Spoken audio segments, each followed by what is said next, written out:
Seja bem-vindo ao podcast Fronteira. A mensagem que você vai ouvir foi pregada na nossa igreja na Barra da Tijuca, no Rio de Janeiro. Nossa oração é para que você seja abençoado por essa palavra. Todos nós que conhecemos um pouco de história, ou mesmo aqueles que não conhecem, mas gostam de assistir filmes relacionados com a Segunda Guerra Mundial, que durou de 1939 a 1945, conhecemos um episódio do bombardeamento da cidade de Londres. Esse evento era chamado Blitz, a Blitz alemã.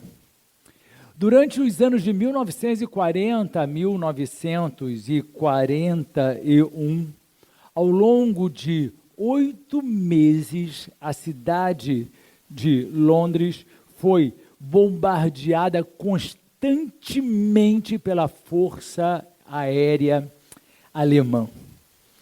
No início, foram 57 noites ininterruptas de bombardeamento e depois esse evento se prolongou ao longo de 8 meses. Cada vez que a cidade de Londres era bombardeada, é óbvio, a destruição era avassaladora. Prédios incendiados, casas desmoronadas, mortes em quantidade, tudo isso na tentativa de fazer Londres, ou seja, o Reino Unido, capitular a Alemanha durante a Segunda Guerra Mundial. Esse evento, queridos, ele revela para nós heróis anônimos, silenciosos, porque cada ataque que acontecia, havia pessoas cujo nome não estão registrados em livros de história. Havia pessoas que socorriam como bombeiros, que iam apagar incêndios em casas e edifícios, sem sequer ter a certeza de que as suas próprias casas ainda estavam de pé. Socorristas que iam prestar primeiros socorros a pessoas feridas, soterradas, sem que eles mesmos também tivessem a certeza de que seus entes queridos ainda estavam vivos. Eles não tinham nomes no jornal, eles não tinham cobertura televisiva, eles simplesmente faziam o seu papel porque sabiam que assim era necessário que fosse feito. Eles não pararam porque não foram reconhecidos, eles permaneceram porque era necessário que assim fosse feito, permanecer. E eu quero pensar com você nessa Blitz, registrada na Segunda Guerra Mundial, e trazê-la como a analogia para a nossa vida espiritual. Na verdade, o reino de Deus, tal qual a história do Reino Unido, ela foi amenizada e foi controlada por heróis anônimos. O reino de Deus, ele também é sustentado por meio de servos invisíveis. O céu, queridos, valoriza aqueles que permanecem fiéis durante a blitz da vida. Porque na vida nós somos bombardeados. E somos bombardeados com muita frequência. E essa frequência, às vezes, ela é tão intensa que parece que nós não vamos sobreviver, porque as bombas não param de explodir. Quando tudo treme, quando tudo é abalado, Deus observa quem é fiel, e não aquele que abandona o seu posto. Pense comigo. Se os bombeiros decidissem abandonar seus postos, porque corriam risco de vida, e realmente eles corriam risco de vida, quantas e tantas outras milhares de vidas teriam sido destruídas? idas. Normalmente, quando as bombas eclodiam, tocavam-se alarme, e as pessoas eles corriam para o metrô de Londres, para o The Tube, e ali eles ficavam abrigados, corriam para abrigos porque alarmes soavam.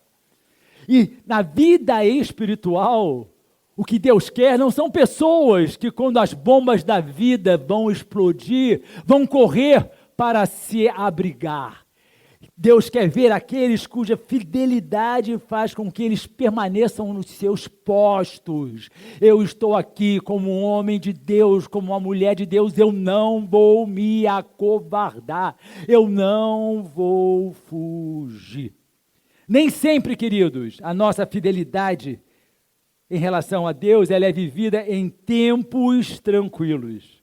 Às vezes, ela é provada no meio dos barulhos das bombas da vida. Ser fiel em meio às crises e lutas. Eu quero pensar com você sobre esse tema nesta manhã. E eu vou evocar um personagem também muito pouco conhecido, que, aliás, quase 100% de vocês sequer ouviu falar, que tem por nome Zeleque.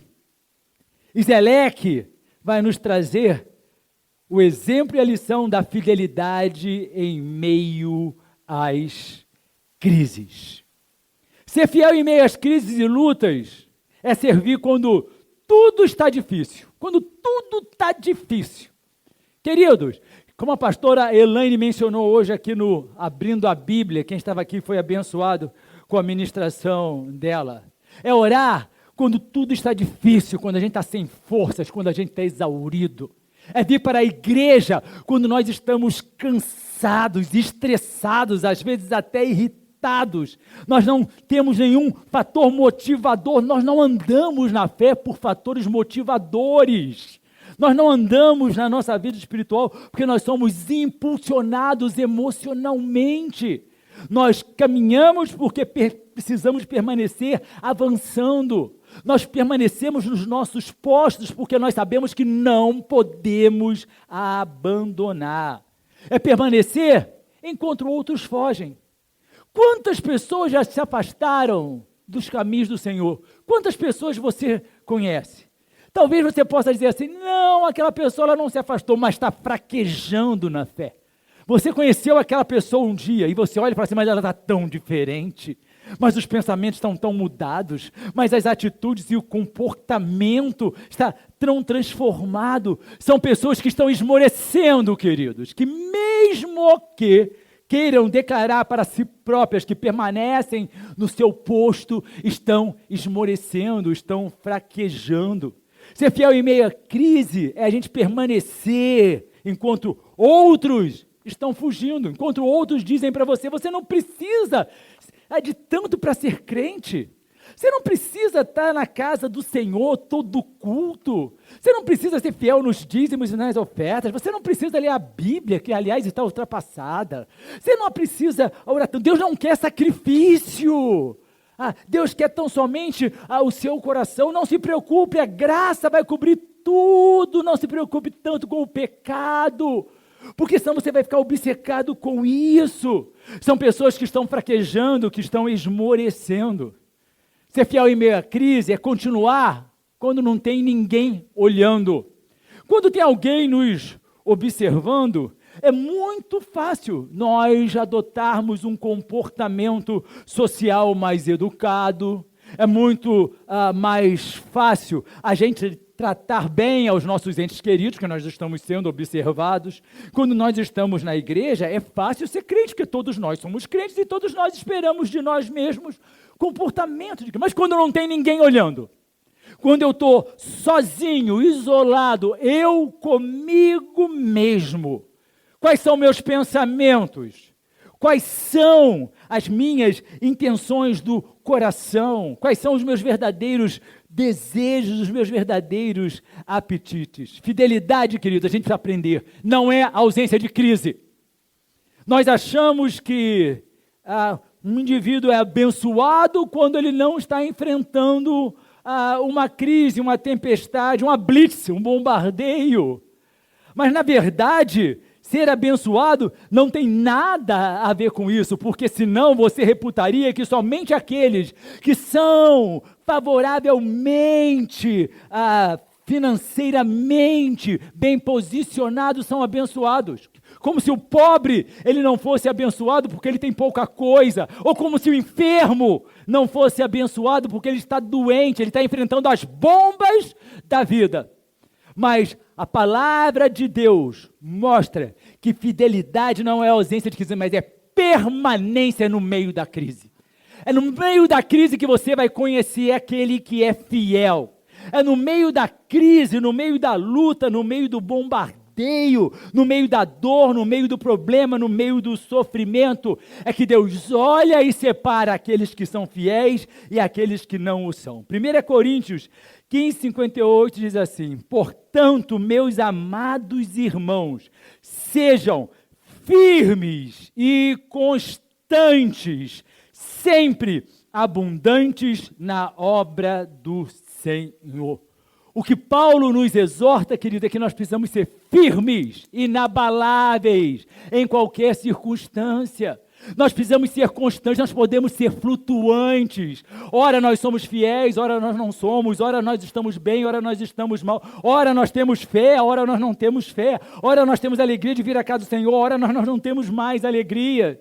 Ele falou assim, você precisa ser constante, você precisa ter uma firmeza, para que essa firmeza gere em você uma constância, e aí isso vai fazer com que você seja abundante na obra do Senhor. Ser abundante na obra do Senhor, ele não está dizendo que eu vou ser abundante em bênçãos de Deus, ele está dizendo que eu vou ser abundante na obra do Senhor, ou seja, eu vou fazer muito, eu vou trabalhar muito, eu vou dar muito para o Senhor. E quando está falando da obra do Senhor, não está se referindo só à igreja, não. Porque sempre que a gente fala em obra do Senhor, as pessoas falam, lá veio o pastor mais uma vez querer me incentivar a trabalhar na igreja. Eu não quero incentivar ninguém a trabalhar na igreja. Trabalhar na igreja é vocação, é chamado, é desejo pessoal, é decisão. Não é um incentivo, não é um convite à honra. É um convite a se deixar gastar em favor da obra de Deus. Mas essa obra do Senhor é a nossa vida espiritual. Eu preciso ser abundante na minha vida espiritual, no meu cotidiano. Eu preciso ser abundante em paz, em alegria. Eu preciso ser abundante em oração. Eu preciso ser abundante na leitura da palavra de Deus. Eu preciso ser abundante em arrependimento. Eu preciso ser abundante no desejo que eu tenho de servir a Deus, de adorar a Deus, ter uma vida pia e plena na presença de Deus. E aí, queridos, que eu convido para o cenário Zeleque. Zeleque, uma fidelidade que se prova no silêncio. A Bíblia, tudo que ela nos traz sobre Zeleque, é o nome de Zeleque. Só isso. Zeleque, vírgula, o Amonita. Mas a Bíblia não fala da história de Zeleque. A Bíblia não fala de feitos heróicos de Zeleque. A Bíblia não fala de livros ou salmos que ele porventura tenha escrito. A Bíblia não narra seus feitos heróicos. A Bíblia simplesmente menciona o seu povo de origem. Amonita vem do meio do povo de Amon. Zeleque, o nome que aparece 2 vezes na Bíblia. 2 Samuel 23:37, Zeleque aparece na Bíblia. Zeleque de Amon. Mas como é que eu vou conhecer alguém assim? Como é que eu vou conhecer uma pessoa? É muito interessante quando você está no exterior e as pessoas que não conhecem o Brasil não têm noção da dimensão do que é o Brasil, porque eles são ignorantes em termos de geografia. O Brasil não tem a grande significação que gosta de parecer que tem no cenário internacional. Para muita gente, a capital do Brasil continua sendo Buenos Aires, que nunca foi. Para muita gente, a música folclórica do Brasil é o tango. E para muita gente, cobras e macacos andam pelas ruas e nós quase que usamos roupas como indígenas de 5 séculos atrás. Aí você diz assim, eu sou do Rio de Janeiro. O meu primo, o americano diz, o meu primo, Peter, não sei se você conhece, ele se mudou para o Brasil. Você conhece ele? Eu falei, como eu vou conhecer Peter? Não, Peter, ele mora em Manaus. Mas eu moro no Rio de Janeiro, então. Será que você nunca ouviu, não encontrou com ele? Mas mesmo que fosse meu vizinho de bairro, o nome não é suficiente. Você conhece fulano? Aí você vai perguntar, quem? Aí você vai precisar de referências de paternidade, ou referências de afinidades, de profissão, alguma coisa que referencie. Mas a Bíblia não se preocupa com isso, a Bíblia só fala assim, Zeleque de Amon. E aí, depois, numa segunda passagem, em 1 Crônicas 11:39, ela repete a mesma coisa. O amonita, Zeleque. Apesar de não haver detalhes da vida de Zeleque, o simples fato do nome dele estar registrado na Bíblia, consentido por Deus, autorizado por Deus, determinado por Deus, porque a Bíblia é a palavra de Deus e tudo que ela contém foi determinado pelo próprio Deus. O simples fato de ter um nome registrado na palavra de Deus revela fidelidade a Deus, lealdade e perseverança no serviço. Porque este homem, Zeleque, ele não tem nada da sua história narrada na Bíblia. Se você perguntar, pastor, quem é Zeleque? Eu vou até poder dar alguns dados para você do contexto histórico que a gente vai depreender. Zeleque, ele era um dos 30 valentes de Davi. Quem eram esses 30 valentes de Davi? Você conhece, você lê a Bíblia. Eram homens extremamente fiéis a Davi, desde os tempos da caverna, não é dos homens das cavernas não, das cavernas aonde Davi habitava lá em Guedi, quando ele era perseguido por Saul. Eram os marginais da sociedade que se aliaram a Davi durante os anos de perseguição, quando Saul queria matar Davi. E foram homens que se tornaram tão leais, tão fiéis a Davi durante o tempo da perseguição, que permaneceram com ele quando ele já era rei. Eram os valentes de Davi, homens com quem ele podia contar, homens que ele sabia que iriam guerrear por ele, homens que ele sabia que eram capazes até de morrer em defesa daquilo que Davi proclamasse como ideal para o reino de Israel. Hoje, nós podemos contar com muito pouca gente. Sou casado com uma psicóloga e a pastora Elaine já disse aqui algumas vezes. A própria psicologia registra que se no final da vida você puder com as palmas da sua mão contar o número de pessoas que são verdadeiramente fiéis a você e que atravessaram batalhas, blitzes, bombardeios, dificuldades ao seu lado sem esmorecer, você é privilegiado. 5 pessoas, e ela ainda diz, se você puder incluir nisso, seu marido ou sua esposa e seus filhos também. Porque hoje as pessoas abandonam você simplesmente porque se sentem desconfortáveis. Simplesmente porque não gostaram de algo que foi falado ou de algo que foi feito. As pessoas abandonam o trabalho simplesmente porque dizem, cansei, eu não quero mais. Esse trabalho está me enfadando muito, não quero mais trabalhar. Abrem mão de salário, passam dificuldade financeira, porque as pessoas hoje abandonam o casamento. Queridos, casamento hoje é feito da seguinte forma, a gente casa, se der certo, ótimo, não der certo, a gente separa e vai para o próximo. E aí a gente vê, e isso é uma prática muito triste, porque pode ser que um casamento eventualmente realmente não tenha dado certo, mas um segundo, um terceiro, nós temos pastores, queridos, pastores, casados inúmeras vezes, 4º, 5º casamento, e aí eu pergunto, como isso pode ser um estado de permanência? Se eu não consigo permanecer no meu casamento, como é que eu vou permanecer fiel a Deus? Se eu não consigo permanecer uma mulher a quem eu vejo que está do meu lado o tempo inteiro, como é que eu vou permanecer fiel a Deus a quem eu não vejo? Repetindo, eventualmente acontece, é uma fatalidade, casamento depende de duas pessoas, um não quis mais, mas quando a pessoa começa a ter repetitivo este comportamento, está faltando permanência. Eu conheci um querido, não era tão querido assim, mas era uma pessoa que eu conhecia, e ele disse assim para mim, porque, como vai sua esposa? Porque eu conheci, enfim, depois nem perguntava mais. Não estou mais casado com ela não, estou casado agora com fulano. 5º casamento.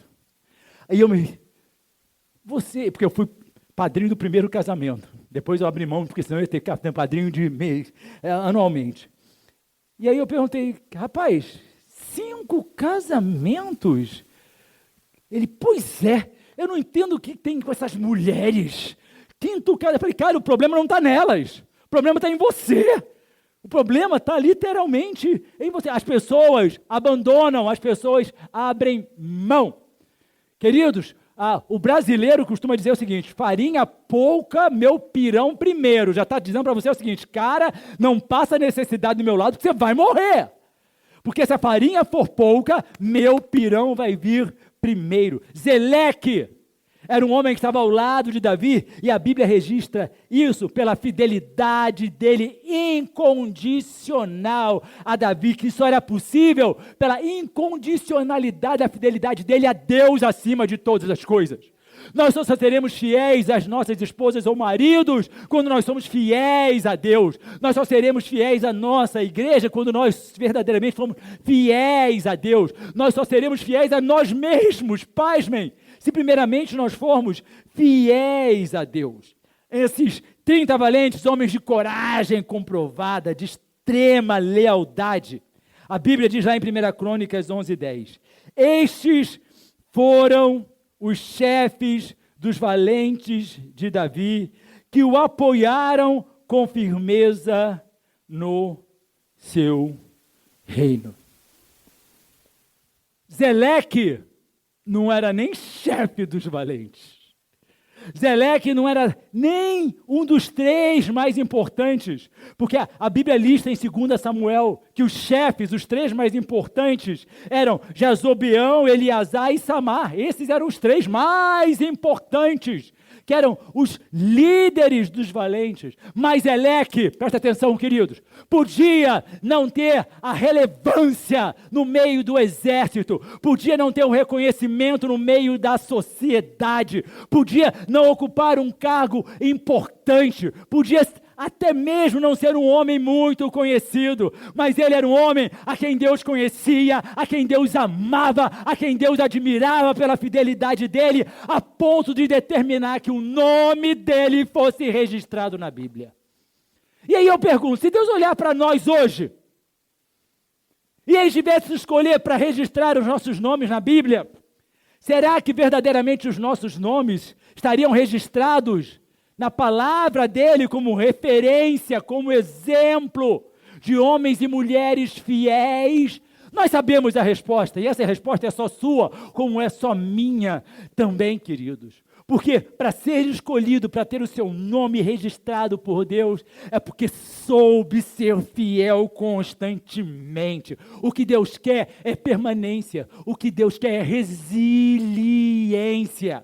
O que Deus não aprova é a inconstância. Tanto é que a Bíblia fala assim, olha, vocês são inconstantes como ondas do mar, vocês vão e vocês vêm. Aquela pessoa que ora é muito alegre, ora é muito deprimida. Aquela pessoa que ora trabalha muito, daqui a pouco ela não quer trabalhar mais nada. Aquela pessoa que está sempre dizendo assim, olha, conta comigo, agora não conta mais nada. Nós não podemos ser inconstantes, nós precisamos ser permanentes, fiéis. Fidelidade é permanência, fidelidade é constância. Fidelidade não é algo que a gente prova em um momento, em uma situação. Fidelidade é algo que a gente vive o tempo todo, o tempo inteiro diante de Deus. A Bíblia declara em Lucas 16:10, palavras do Senhor. Quem é fiel no pouco, também é fiel no muito. Só é fiel no muito aquele que é fiel no pouco. Quem não é fiel no pouco não vai ser fiel no muito. Então, queridos, não me venham, porque as pessoas sempre associam a essa passagem bíblica, esse versículo citado com Jesus, tão somente a questão financeira. É aquela pessoa que diz, não, o dia que a minha vida melhorar, eu vou ser fiel a Deus. Ainda diz isso para Deus, no dízimo, na oferta. Aí a vida progride, melhora, e aquela pessoa continua sendo infiel. Ela só esquece o seguinte, queridos, diante de Deus, fidelidade tem honra, mas infidelidade também tem consequências. E nós precisamos refletir, nós somos muito inconsequentes com a nossa vida espiritual. É interessante você pensar que Zeleque, ele era um amonita, ele era do meio do povo de Amon. 2 Samuel 23, 37, novamente, Zeleque de Amon. Os amonitas, queridos, eles eram um povo muito parecido com o povo de Israel. Eles viviam do lado leste do rio Jordão, ou seja, eles viviam onde é a Jordânia. A capital deles era Rabá, que hoje é Amã, que é a capital da Jordânia. Quem esteve comigo em Israel alguns anos passados, nós visitamos Petra, estivemos na Jordânia. Mas eles eram inimigos de Israel. Mas eram inimigos ostensivos, a ponto de que quando Davi mandou diplomatas oficiais seus para negociarem com o rei mandou rasgar as roupas dos oficiais de Davi, raspar a barba pela metade e devolvê-los no sinal de humilhação, de ódio, de fúria para com Davi. E aí eu pergunto, mas por que um homem que é originário de um povo inimigo de Israel, se torna fiel ao rei de Israel, a ponto de ser um dos 30 valentes daquele rei? O que é que leva um homem de uma etnia tão diferente a agir desta forma? Zeleque, ele decidiu, ele escolheu a quem ele queria servir. Ele decidiu quem seria o seu senhor. Ele escolheu a quem ele haveria de obedecer às ordens. Ele escolheu aquele para quem ele ia dedicar a sua vida. E da mesma forma nós fazemos essa decisão diariamente. A quem nós temos escolhido obedecer? A palavra de Deus, a Deus, ou ao nosso ego, ou ao nosso desejo, ou ao nosso achismo, ou ao nosso intelecto, ou a forma como eu penso, ou a forma como eu entendo. A quem nós temos escolhido? Porque muitas vezes, queridos, pensando que nós estamos sendo de Israel, nós estamos sendo de Amon, nós estamos sendo inimigos de Deus, muitas vezes acreditando que somos amigos de Deus. Quando nós fazemos o nosso próprio querer, quando nós escolhemos fazer a nossa própria vontade, ele escolheu, ele colocou a sua vida a serviço do reino inimigo do seu povo.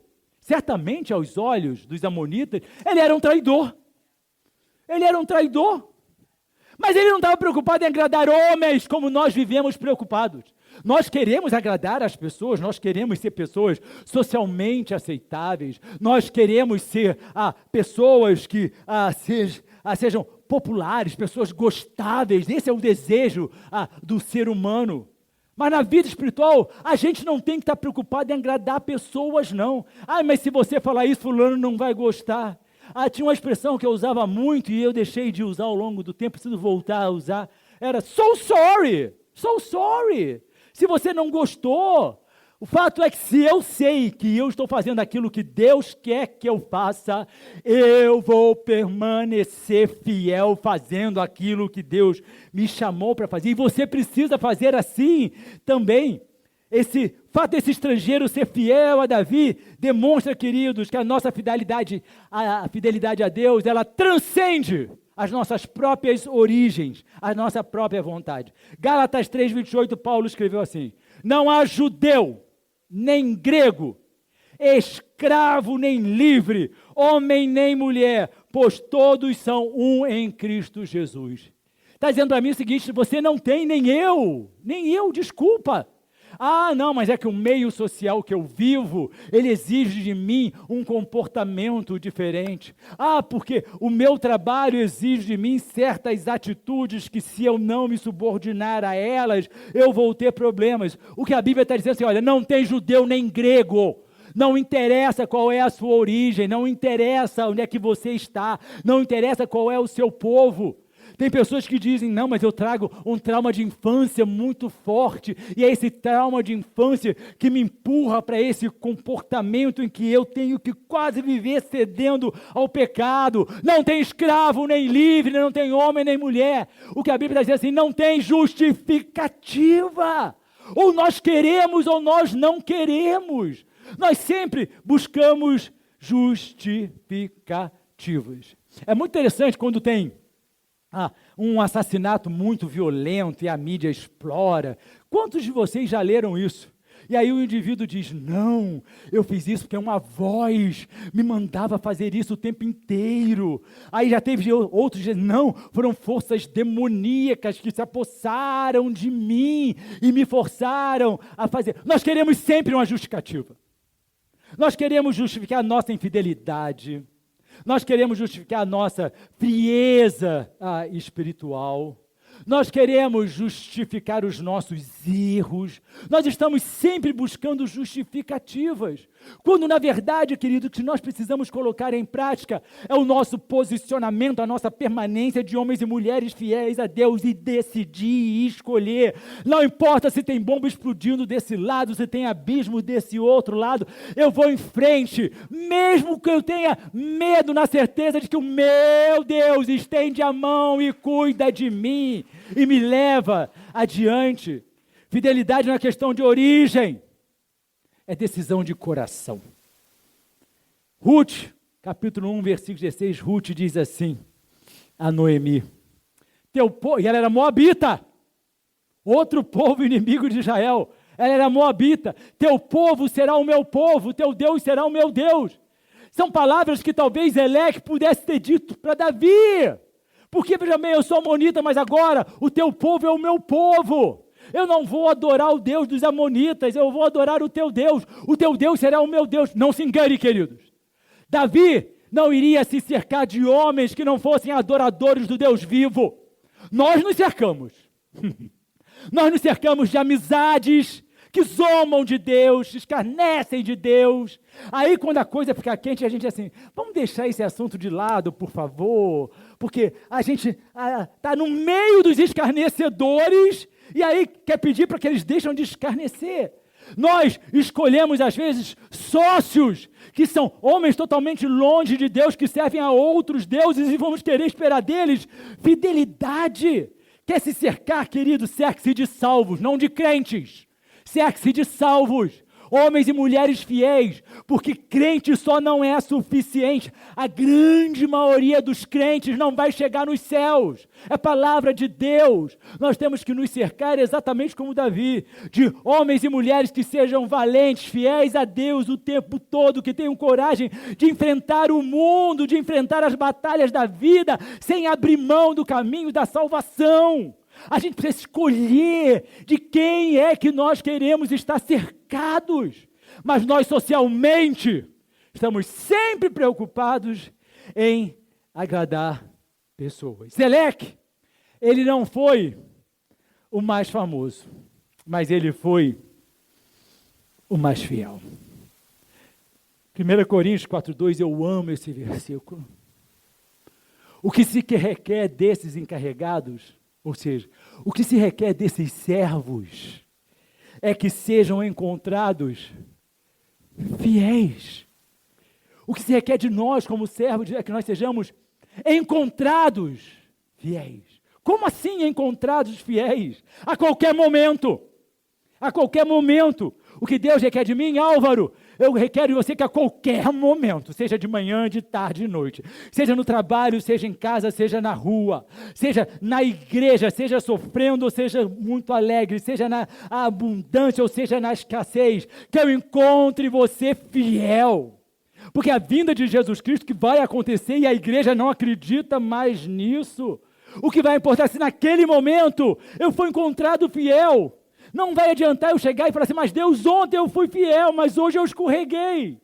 A Bíblia diz, é que importa, querida, que os servos sejam encontrados o tempo todo, sejam encontrados fiéis, permanência, é trabalhoso, é uma decisão que a gente precisa ser recorrente em fazer, é algo que nós precisamos avaliar a nossa vida e dizer, Senhor, eu preciso mudar, eu quero ser melhor, eu quero ser como o Senhor quer que eu seja. Então, acima de todas as coisas, acima de você, dobrar os seus joelhos e pedir, Senhor, eu quero ser rico, nenhum problema com riqueza, que Deus te abençoe.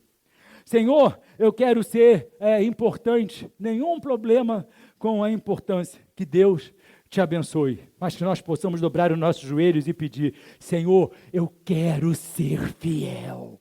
Eu quero ser fiel ao Senhor, custe o que custar. O tempo todo eu quero ser encontrado fiel. Eu quero que a minha vida seja uma declaração de fidelidade ao Senhor. Eu quero que as minhas atitudes e o meu comportamento seja uma verdadeira afirmação da minha fidelidade ao Senhor.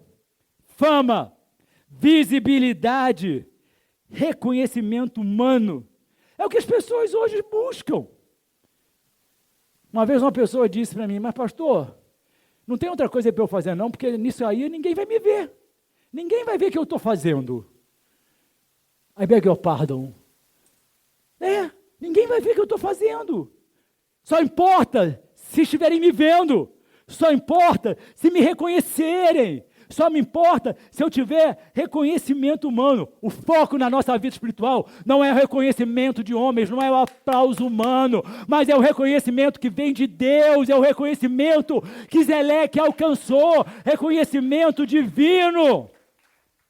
Paulo escreveu de forma precisa sobre isso. 1 Tessalonicenses 2,6. Nem buscamos reconhecimento humano, quer de vocês, quer de outro. Paulo, o maior missionário da igreja cristã. Paulo, o homem que compilou as 13 cartas que trazem as doutrinas fundamentais da Bíblia. Ele diz assim, olha, nem buscamos. Ele diz assim, sequer eu estou buscando o reconhecimento humano.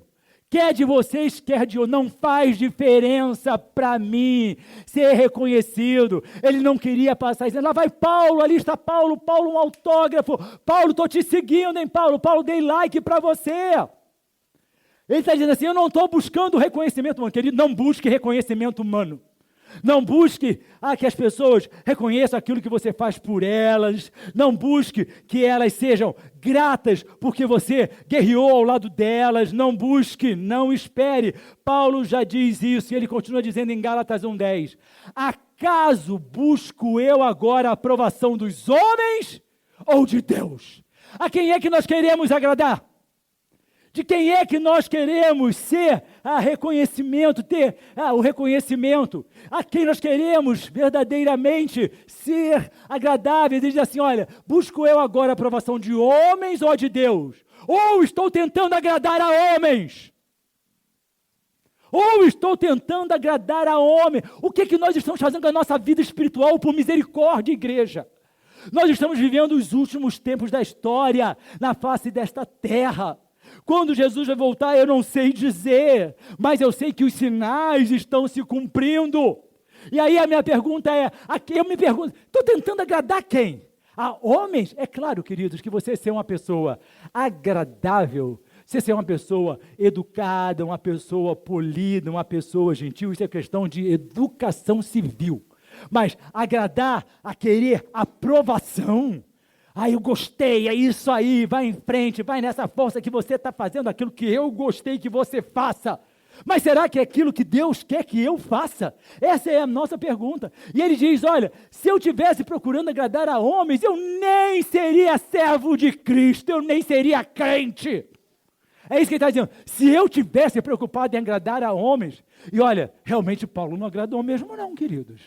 Paulo foi espancado, foi chicoteado, foi apedrejado, só escapou do apedrejamento que levaram ele para fora da cidade, pensando que ele estava morto, passou necessidade. porque ele não estava preocupado em agradar a homens. Para agradar a homens eu não sou crente, para agradar a homens eu vou para o mundo, mas se eu estou na igreja e verdadeiramente eu quero ser servo de Cristo, eu vou agradar a Deus, eu vou ser fiel a Deus, eu vou colocar Deus em primeiro lugar. Zeleque não estava preocupado. Queridos, presta atenção, eu fico imaginando, Zeleque está registrado, Zeleque e o Amonita, mas se ele traísse Davi, levasse um dos segredos estratégicos de Davi para o seu rei, para o rei de Amon, ele estaria registrado na história do povo amonita como um herói no povo de Israel. Ele seria um traidor, porque a história tem dois lados. Mas ele permaneceu fiel para o seu povo. Ele era o traidor, porque ele estava batalhando por um rei de um povo inimigo, mas ele não estava preocupado em agradar a homens, ele estava ali porque Deus colocou ele ali. Fique onde Deus colocou você, porque as pessoas vão tentar tirar você do local que Deus colocou. É tão confuso às vezes o evangelho, que... desculpa, para mim é quase comédia, né? A pessoa faz uma coisa que não é da vontade de Deus, aí chega para você, não pastor, porque eu orei muito para tomar essa decisão.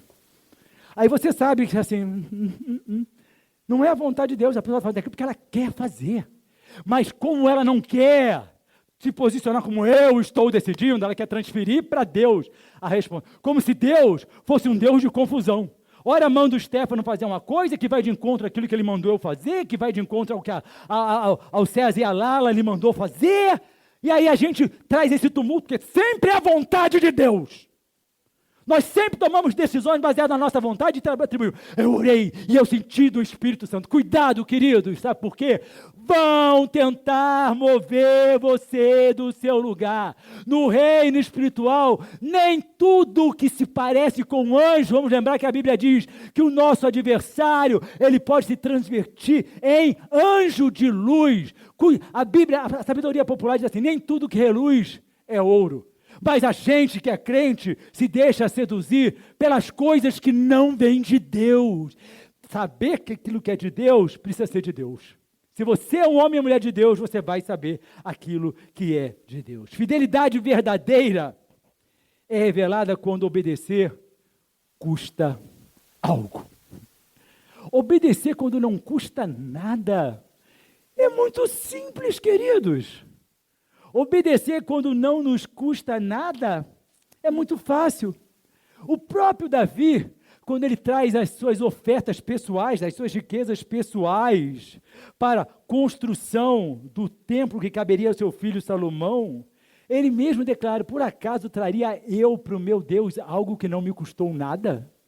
Ou seja, traria eu algo que é confortável, que é cômodo? Eu tenho que trazer para Deus e mostrar minha fidelidade quando vai me custar algo. Zeleque não serviu Davi em tempos fáceis, queridos. Tempo de perseguição, tempo de guerra, perseguições, guerra, instabilidade política, risco constante de morte. Eu vou morrer para que aquele outro cara coloque a coroa. Eu vou morrer para que aquele outro cara usufrua das benesses como rei. Eu vou morrer para que aquele homem seja reconhecido no mundo e eu seja só aquele que morreu para que ele alcançasse aquilo que havia sido estabelecido por Deus. Zeleque permaneceu fiel na guerra, na pressão, no anonimato, na fome. Eles passaram fome. Queridos, eu já preguei aqui. A fome foi tão grande que eles foram pedir a Aimeleque, o sumo sacerdote, comida. E não tinha comida, aí eles foram comer dos pães da mesa da proposição, que eram pães adormecidos por uma semana, onde era derramado incenso amargo, mas a fome era tamanha que até aquilo eles comiam com prazer. Eles passaram fome, passaram necessidade, passaram medo, não dormiam em camas, dormiam em cavernas, eles eram perseguidos, eles eram odiados. Eles tinham a sua cabeça a prêmio o tempo inteiro, colocada por Saul. Por que ele vai permanecer? Eu vou embora, vou atravessar o Jordão e vou para o meio do meu povo. Lá eu estou garantido. Por quê? Porque ele era um homem fiel, ele sabia em quem ele tinha crido. Eu amo essas palavras de Paulo. Eu sei em quem eu tenho crido. Você sabe verdadeiramente em quem você tem crido? Você tem crido naquele Deus que é o Deus verdadeiro ou o Deus que você formatou para você? A gente fala muito de idolatria, que são ídolos feitos pelas mãos de homens, mas, querido, nós, muitas vezes, construímos o nosso próprio Deus. Nós damos características e atributos a Ele que Ele não tem.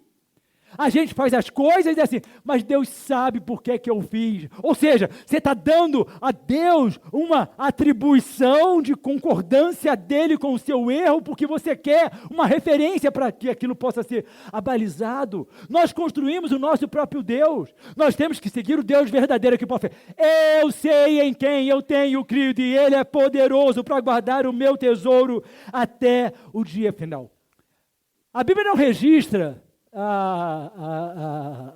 Zeleque reclamando. A Bíblia registra Zeleque permanecendo. Provérbios 26 diz assim: muitos se dizem amigos leais, mas um homem fiel, quem o achará? Muitos é coletivo, queridos, abundância. Muitos amigos leais, sou leal, muitos. Mas aí a Bíblia vem e bota na unidade, mas um homem só fiel, um só, quem o achará? Então, não é no meio daqueles que se dizem leais, que se dizem fiéis, porque a Bíblia mesmo ensina isso, muitos se dizem amigos, muitos, uma multidão, mas um homem só. Então, no meio dessa multidão, acha para mim um só que seja fiel. Fidelidade está em escassez. Fidelidade está faltando no meio da igreja. Fidelidade, querido, ela é revelada quando obedecer custa algo e vai nos custar. Abrir mão das nossas vontades, abrir mão dos nossos apetites, dos nossos desejos, da nossa índole. Vamos ter que muitas vezes fazer aquilo que nós não queríamos fazer, mas vamos fazer porque vamos agradar a Deus fazendo. Mateus 24:13, Jesus declarou: aquele que perseverar até o fim será salvo. Perseverar, permanência até o final. Seja fiel quando ninguém está vendo, seja fiel quando o cansaço chega, seja fiel quando não houver aplausos, porque a verdadeira fidelidade não busca reconhecimento humano, mas busca a aprovação que vem do alto. Deus honra a fidelidade, e para que eu possa ir caminhando para o final, Deus ama a fidelidade. Apocalipse 3:11 está escrito assim: conserve o que você tem, para que ninguém tome a sua coroa. Ele está dizendo assim, vão tentar tirar a sua coroa, vão tentar atrapalhar o seu caminho da salvação, vão tentar tirar aquilo que você tem, vão tentar desanimar você, vão tentar tirar a sua alegria de servir a Deus, vão tentar abater o seu desejo de vir à igreja cultuar ao Senhor, vão tentar puxar o teu tapete. A Bíblia diz isso. Então conserva, segura. É você que é o responsável, eu sou, para que ninguém venha e tome a sua coroa. Hebreus 6:10 diz assim: Deus não é injusto. Ele não se esquecerá do trabalho que vocês realizaram. Deus honra aqueles que são fiéis, e aquele que for fiel até a morte vai alcançar a coroa da vida. Nós somos chamados para fidelidade. Deus nos chamou para fidelidade. É a fidelidade no casamento, é a fidelidade no nosso caráter, fidelidade no nosso trabalho, é a fidelidade com nossos pastores, a fidelidade com os nossos irmãos, é a fidelidade no exercício do nosso trabalho ministerial, fidelidade quando eu estou cantando, fidelidade quando eu estou tocando, fidelidade a Deus, a Deus, a Deus. Fidelidade quando eu estou cozinhando lá em cima, preparando o almoço, fidelidade quando eu estou ensinando as crianças, fidelidade quando eu estou trabalhando na House Mix, porque eu estou fazendo para Ele. E se eu estou fazendo e eu sou infiel, há um preço nisso. Mas eu estou fazendo para Ele, mas eu estou sendo infiel, Ele me conhece. Na casa de Deus é santo. Então, queridos, santo é o Senhor, santidade é o que Ele requer. Sem santidade é impossível agradar a Ele. Quando nós trabalhamos para Ele, nós precisamos ser santos, fiéis em tudo aquilo que nós fizemos. Fidelidade hoje é honra de Deus amanhã. Meu convite para mim nessa manhã é: Álvaro, seja um Zeleque, fiel até o fim, mesmo que ninguém perceba. É muito interessante. Eu me lembro que quando jovem eu comecei a pregar muito, adolescente ainda, e eu sempre falava assim na minha oração, Senhor, eu não quero sequer que as pessoas lembrem o meu nome quando eu terminar a pregação. Eu era convidado a pregar em muitas igrejas. Eu não quero sequer que elas lembrem o meu nome, mas eu quero que elas sempre lembrem que o teu nome é um nome santo e que a salvação só por intermédio de Jesus Cristo. O que eu queria é não a minha fama. As pessoas hoje correm atrás de fama, porque fama dá dinheiro. Hoje, o evangelho é comércio. Quanto mais famoso eu sou, mais dinheiro eu ganho. Quanto mais dinheiro eu ganho, mais bens eu conquisto. E quanto mais fama eu tenho, mais rico eu fico. É isso que as pessoas estão querendo viver.